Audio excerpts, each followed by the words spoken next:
കനത്ത പോളിംഗ് നടത്തണം. വിശന്നിട്ടേ കണ്ണും വേറെ തമ്മിലുള്ള കണക്ഷൻ വിട്ടുപോയി. അത് ശരിയാ, നല്ലോണം കയറ്റാം. ആ ഓടിക്കണം. അകത്തേലെ കളക്ഷൻ ഉണ്ടാവും. അതെ. നമുക്ക് നമ്പറൊക്കെ മേടിക്കാം.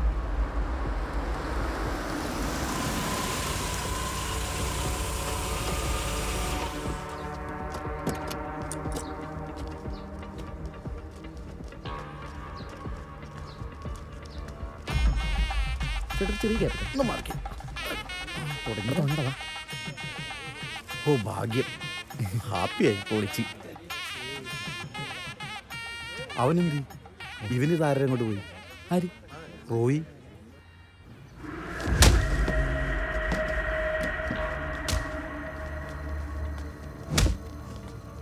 Stop it. Yes, madam.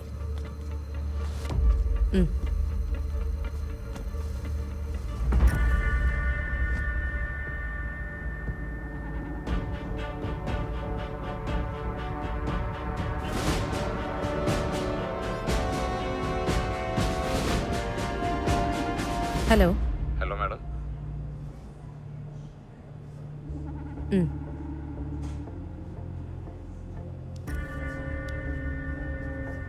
Okay, James. Thank you. I will call you back. Okay, Roy. Sorry. Thank you for your cooperation. It's okay, ma'am.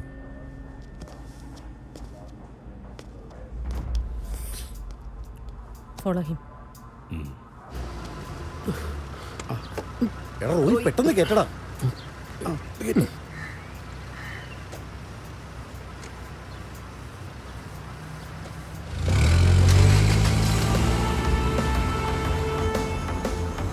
ചവിട്ടണ്ട, വിട്ടു. ചേട്ടാ ചേട്ടാ നിർത്തണം ചേട്ടാ. നോക്കി ഇതായി. വണ്ടി കിട്ടുമെന്ന് പറഞ്ഞിട്ടില്ല.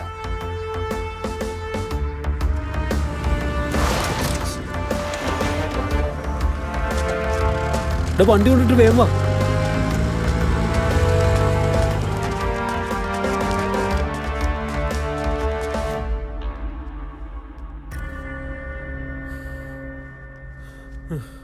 മാഡം, ഇവരൊക്കെ എന്നെ സാറേ എനിക്കൊന്നും അറിയില്ല. സാറേ എന്ത് ഇതൊക്കെ? നിനക്കറിയില്ല അല്ലേ? സത്യമായിട്ട് എനിക്കറിയില്ല. പറയടാ, നിനക്കറിയില്ലേ? സാർ എനിക്ക് അറിയില്ല. സാർ എനിക്ക് എവിടെയാ പണം? സാറേ ഏത് പണം? എനിക്കൊന്നും അറിഞ്ഞൂടാ. ബാങ്കിൽ നിന്ന് അടിച്ചു മാറ്റി പണത്തിന്റെ കാര്യം ചോദിച്ചത്. പണം എവിടാന്ന് പറഞ്ഞില്ല, നിന്നെ വെട്ടി പീസായി കളയും. സത്യമായിട്ട് എനിക്കൊന്നും അറിയില്ല സാർ. നിനക്കൊന്നും അറിയില്ലല്ലേ? പിന്നെ എന്തിനാ നീയും നിന്റെ മറ്റവള് മാഗിയും കൂടി ഇത്രയും കോളുകൾ ചെയ്തിരിക്കുന്നേ? തോമസ്,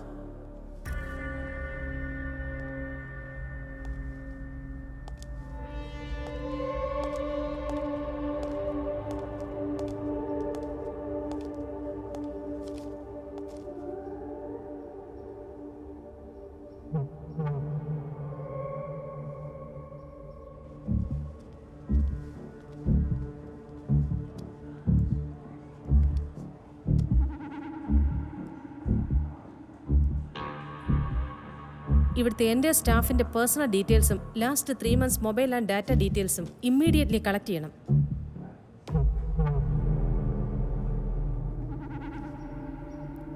ഇവള് പറഞ്ഞ കഥയൊന്നും ഞങ്ങൾ വിശ്വസിച്ചിട്ടില്ല.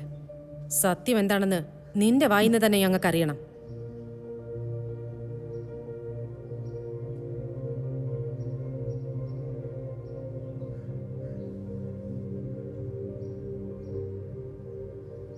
പറ്റിപ്പോയി.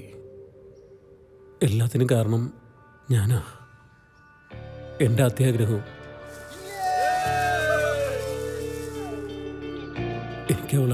എനിക്കവളെ അത്രയ്ക്ക് ഇഷ്ടമായിരുന്നു.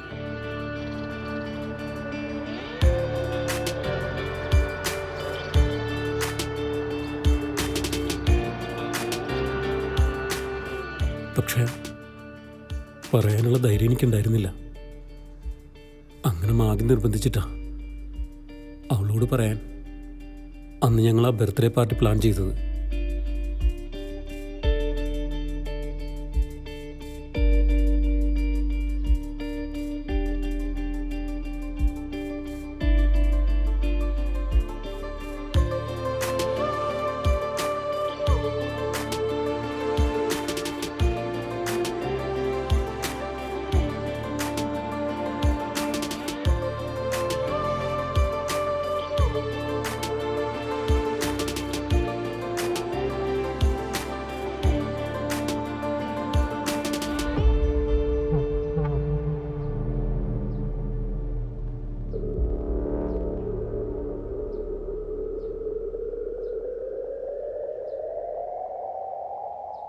പിന്നീട് എൻ്റെ ചിന്ത അവരുടെ കല്യാണം എങ്ങനെയെങ്കിലും മുടക്കാമെന്നായിരുന്നു. അതിനുവേണ്ടി പല കാര്യങ്ങളും പ്ലാൻ ചെയ്തു.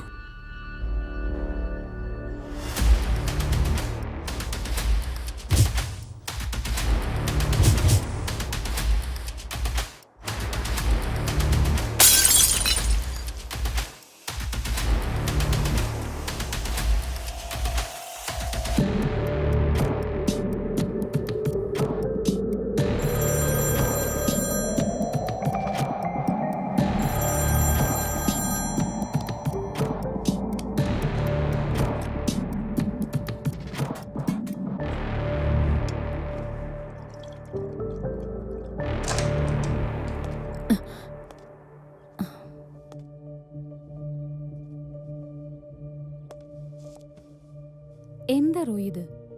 എല്ലാത്തിനും ഒരു സൊല്യൂഷൻ ഇല്ലേ? സൊല്യൂഷൻ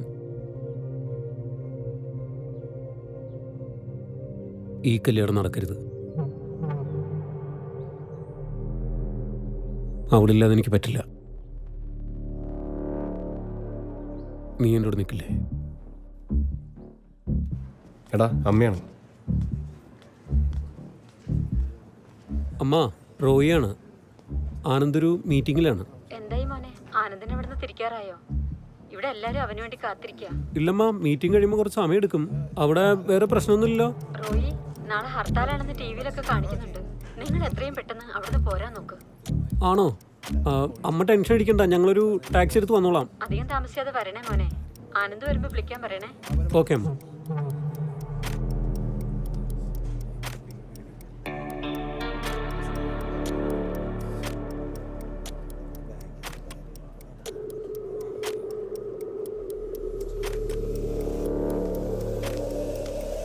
ഹർത്താലിൻ്റെ കാര്യം ഞാൻ നേരത്തെ തന്നെ അറിഞ്ഞിരുന്നു.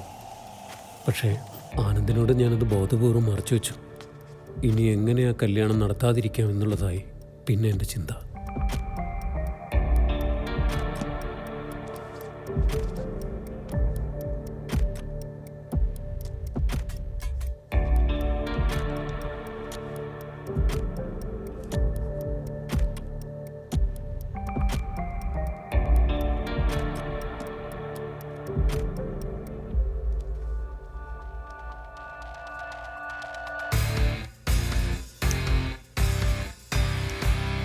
ഇതാ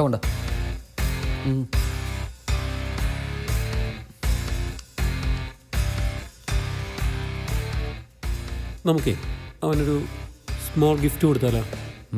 ഐഡിയ. അങ്ങനെ പട്ടഴി മാത്രം പുണ്യാളനാവണ്ട. ഇതാ കുറച്ച് മതിട്ടാ. മതിയെന്ന്.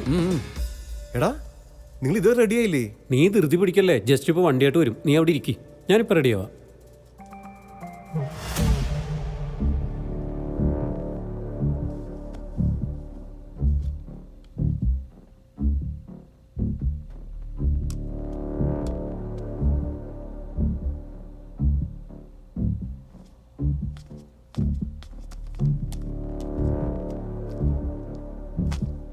ആ ജസ്റ്റിനെ പറയടാ.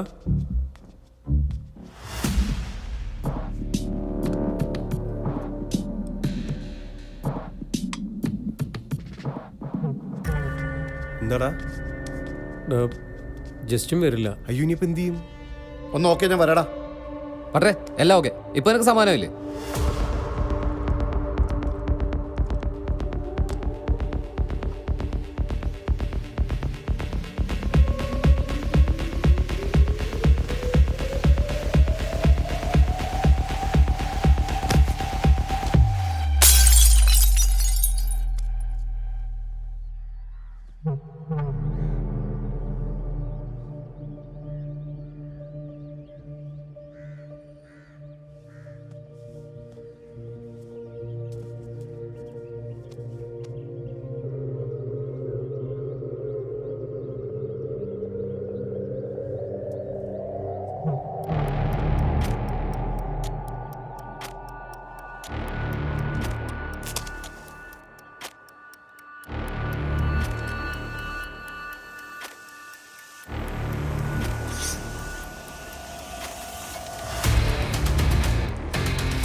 പക്ഷേ എൻ്റെ പദ്ധതികളൊക്കെ തകിടം മറിച്ചുകൊണ്ട് സാബു അവിടേക്ക് കയറി വന്നു. അയ്യോ എടാ ആനന്ദേ, എടാ ജിമ്മി, ശ്ശോ. എടാ ജിമ്മി, എടാ എടാ എണിക്കടാ. എന്താണ്? എടാ റോയി, എടാ നീയൊക്കെ കൊല പറ്റണം, എണിക്കടാ. ദൈവം. എടാ ഈ വെള്ളവും തീർന്നല്ലോ. എടാ ഒന്ന് എണി. എടാ നീ പിടിച്ച അവനെ പിടിച്ച എണീക്ക്, വലിക്ക്. എടാ അപ്പടി മാറ്റേ എടുക്ക, വലിക്ക്. ആ, എടാ സമയത്രേ ദൈവമേ മുടിയൊക്കെ കത്തിയില്ല. എടാ നേരം വിളിത്തല്ല, കുറച്ച് കഴിഞ്ഞ കല്യാണമാണ്.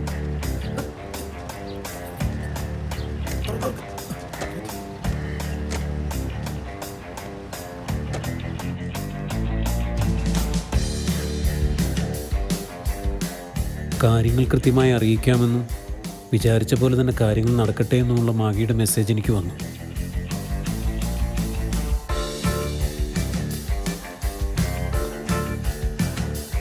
ഏത് നേരത്താണ് നിന്റെ ഒപ്പം വരാൻ തോന്നിയ മുടിയും പോയി 10 കല്യാണം എല്ലാത്തിനും കാരണം ഇവനാണ്. ഞാൻ ചെയ്തു. എടാ നീയൊക്കെ കൂടി എനിക്ക് എന്താ എന്താണത്? 100 സമയത്ത് എത്തിച്ചാ പോരെ, ഞാൻ എത്തിക്കാം അവിടെ. ആണ് പറയുന്നത്.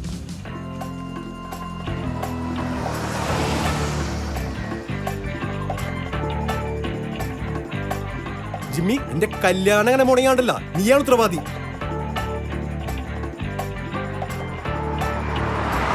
വണ്ടി നിർത്തിക്കും. എന്റെ മുള്ള മുട്ടിയ എനിക്ക് ടോയ്ലറ്റിൽ പോകണം. വണ്ടി എടുത്തല്ലേ, വണ്ടി വെള്ളത്തൂര് നിർത്തിയാൽ മതി. അവന്റെ ഒരു മൊബൈല്.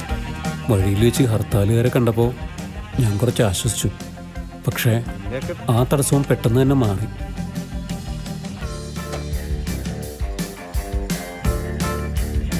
എന്റെ പൊന്ന് ചേട്ടാ, ഒരുപാട് കഷ്ടപ്പെട്ടാണ് ഞങ്ങൾ ഇവിടെ വരെ എത്തിയിരിക്കുന്നത്. ഒന്ന് പോയി കഴിഞ്ഞ് കഴിഞ്ഞാൽ ഞാൻ ഇന്ന് തന്നെ കല്യാണം കഴിക്കും. അവിടുത്തെ കാര്യങ്ങൾ മാഗി എന്നെ കൂടെ കൂടെ അറിയിക്കുന്നുണ്ടായിരുന്നു. അവളെ ഒന്ന് കോണ്ടാക്ട് ചെയ്യാമെന്ന് ഞാൻ കരുതി.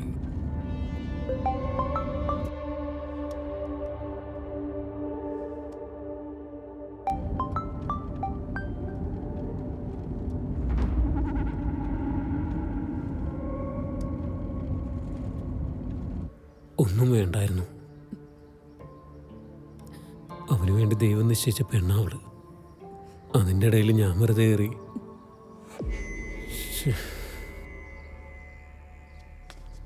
നിന്റെ പ്രേമകഥയല്ല ഞങ്ങൾക്ക് കേൾക്കേണ്ടത്. പൈസ എവിടെ നിന്ന് പറയണം? സർ, അവൻ പറയുന്നതല്ല സത്യം.